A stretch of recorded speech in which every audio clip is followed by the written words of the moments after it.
ప్రభుత్వం ఎన్ని కుట్రలు చేసినా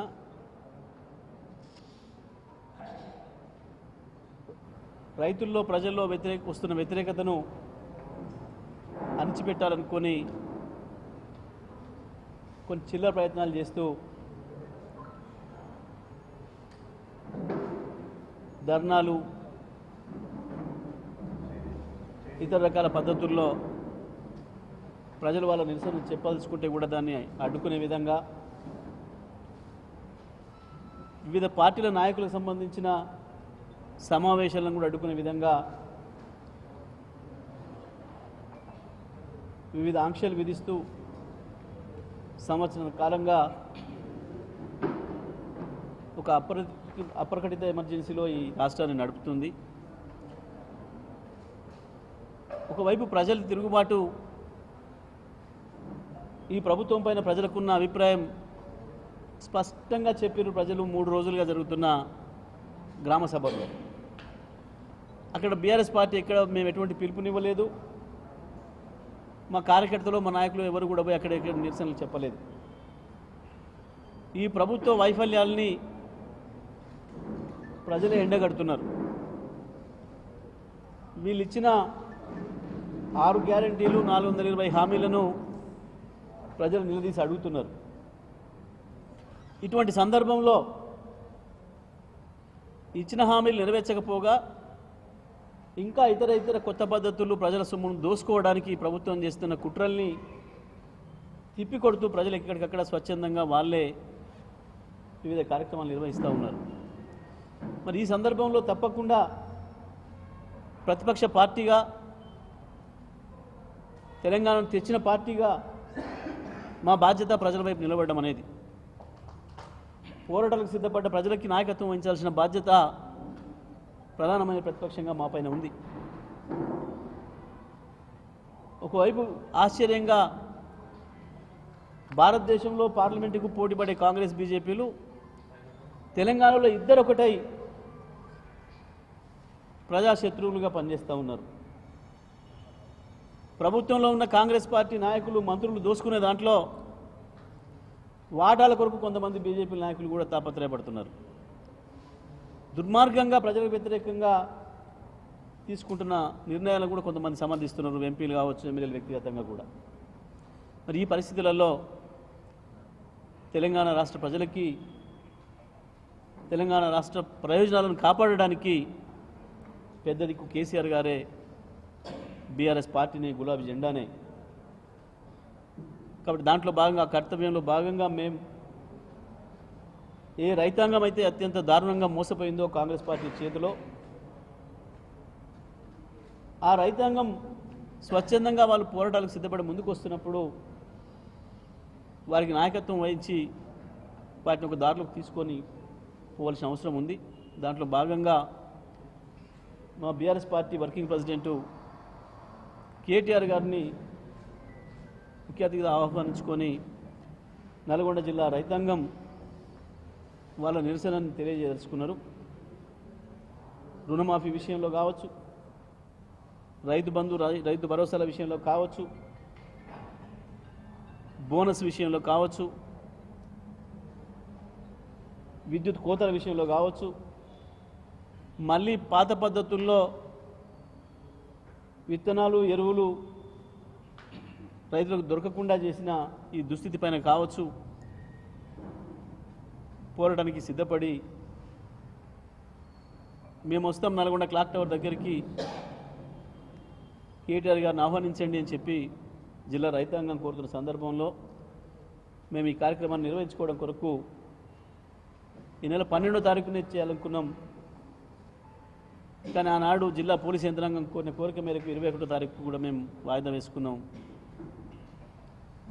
కానీ కుంటి సాకులు చెప్పి తప్పించుకొని నల్గొండ జిల్లా రైతాంగం యొక్క ఆగ్రహాన్ని చవి చూడాల్సి వస్తుందన్న భయంతో దాన్ని తిరస్కరించినప్పటికీ అనుమతిని కోర్టు ద్వారా మాకు అవకాశం లభించింది. కోర్టు ఏదైతే నిబంధనలు పెట్టిందో, కోర్టు నిబంధనల ప్రకారం, కోర్టు ఉత్తర్వుల ప్రకారం సజావుగా శాంతియుతంగా మా ధర్నా కార్యక్రమం కొనసాగుతుంది. జిల్లా వ్యాప్తంగా, ఉమ్మడి జిల్లా వ్యాప్తంగా కూడా రైతాంగం స్వచ్ఛందంగా తరలి రావడానికి సిద్ధంగా ఉన్నారు. వారంతా కూడా వాళ్ళ ఆగ్రహాన్ని ప్రభుత్వం పైన వ్యక్తం చేయాలి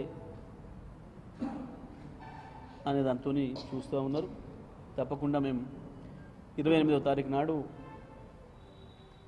ఉదయం 11 గంటల నుండి మధ్యాహ్నం 2 గంటల వరకు ఈ ధర్నా కార్యక్రమాన్ని క్లాక్ టవర్ చౌరస్తాలోనే నిర్వహిస్తాం. తప్పకుండా దానికి జిల్లా పోలీస్ యంత్రాంగం కావచ్చు, జిల్లా ఇతర యంత్రాంగం కూడా సహకరిస్తుందని చెప్పి మేము భావిస్తూ ఉన్నాం. ఆ కార్యక్రమం కొనసాగి తీరుతుంది. ఇదే సందర్భంలో ఒకవైపు ప్రజలకు సంబంధించిన పరిపాలన పడకేసింది, ప్రజల సొమ్ముల్ని ప్రజల ఆస్తుల్ని దోసుకోవడం కొరకే ఈ ప్రభుత్వం పనిచేస్తుంది. ఈ జిల్లాలో ఉన్న మంత్రి కూడా దోసుకోవడం దాచుకోవడం తప్ప ప్రజలకు పనికొచ్చే పని ఒక్క పైసా పనిచేసింది లేదు. ఇప్పటి వరకు 13 నెలలు గడిచిపోయింది, 14వ నెల నడుస్తుంది. 14 రూపాయల పనిచేసింది లేదు జిల్లాకు, ఒకనాడు కనపడుతున్నది లేదు.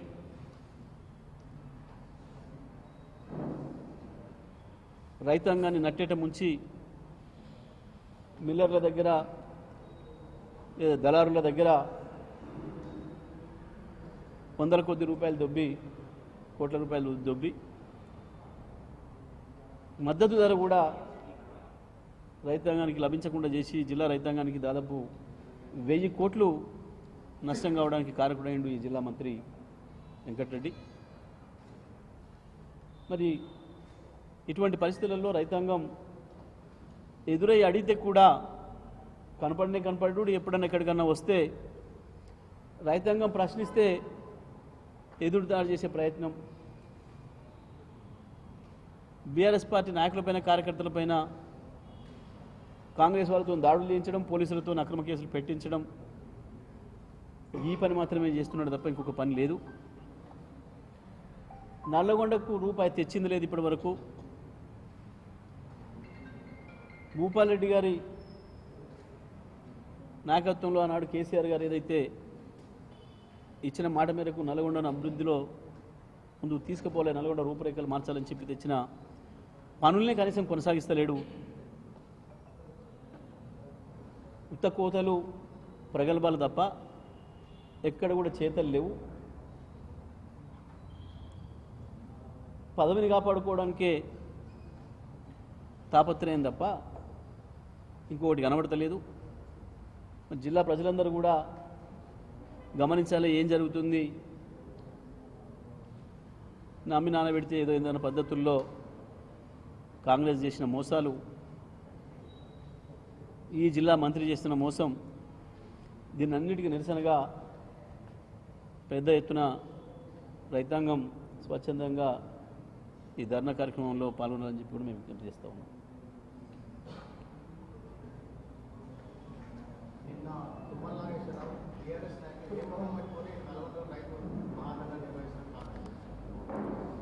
తుమ్మల నాగేశ్వరరావు గారు, నేను ఒకటే మాట్లాడుతున్నా, సరే ఏ ముఖం ఎవరు పెట్టుకుంటారు, ఏ ముఖాలు ఎప్పుడెక్కడుండే ఇప్పుడెక్కడున్నాయి అన్ని ప్రజలకు తెలుసు. కానీ ఏ ముఖాలు, నేను ఆయన భాష మాట్లాడను. కానీ నేను ఒకటే అంటున్నా, తుమ్మల నాగేశ్వరరావు గారు, మీకు ధైర్యం ఉంటే నిజంగా వ్యవసాయ శాఖ మంత్రిగా నువ్వు నిర్వహిస్తున్నది నిజమే అయితే ఈ రాష్ట్రంలో ఇప్పటి వరకు నువ్వు కొన్న ధాన్యం ఎంత, నువ్వు కొన్న వరి ధాన్యం ఎంత, దాంట్లో సన్న ఎన్ని, దొడ్డు ఎన్ని,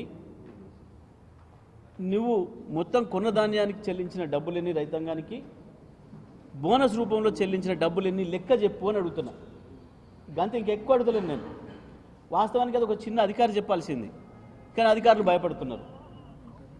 సివిల్ సప్లైస్ సెక్రటరీ రోజు చెప్పాలి. కేసీఆర్ గారు ఆనాడు నిబంధన పెట్టిండు, ప్రతిరోజు సాయంత్రం కొనుగోలు మొదలైందంటే ప్రతిరోజు సాయంత్రం ప్రతి జిల్లాలో కలెక్టర్ ఈరోజు మీ జిల్లాలో ఎంత కొన్నావు డిక్లేర్ చేయాలి, ఈ రోజు వరకు క్యుములేటివ్ ఎంత కొన్నావు డిక్లేర్ చేయాలని చెప్పి జిల్లాలలో చెప్పిండ్రు. రాష్ట్ర సివిల్ సప్లైస్ కార్యదర్శికి కూడా రోజు నువ్వు ఎంత కొంటుంది, ఈరోజు ఎంత వచ్చింది చెప్పాలి ప్రజలకి. ఈ రోజు వరకు కలిపి మొత్తం ఎంత వచ్చింది కూడా చెప్పాలని చెప్పి ఉత్తర్వులు పెట్టి ఆ రోజు ఆ రకంగా చెప్పిన పారదర్శకంగా. డబ్బులు కూడా ఏ రోజు ఎన్ని డబ్బులు వేస్తున్నాం రైతాంగానికి చెప్పాలని చెప్పి ఆ రకంగా పారదర్శకంగా పోయినాం. ఇప్పటి వరకు కూడా ఏ అధికారి కూడా సమాధానం చెప్పే స్థితిలో లేడు. రిక్వెస్ట్ చేస్తున్నాడు, సార్ ఇక మీకు తెలుసు కదా సార్, ఈ మమ్మల్ని ఎందుకు సార్ ఇబ్బంది పెట్టారు సార్, చెప్పొద్దని ఉత్తర్వులు ఉన్నాయి సార్ పైనుంచి. కోతలు కోసిండ్రు ఉత్తమ్ కుమార్ రెడ్డి, తుమ్మల నాగేశ్వరరావు, ఉత్తర కుమార్ కోతలు కోసిండ్రు. 1,53,00,000 పంట పండింది. నువ్వు కొన్నదంతా చెప్పు, దాన్ని బట్టే చూద్దాం నీ పని విధానం. గది చెప్పే సోయి లేదు. ఇక ఆయన ఎవరిని ఏ ముఖం పెట్టుకోవాలని అడుగుతున్నాడు.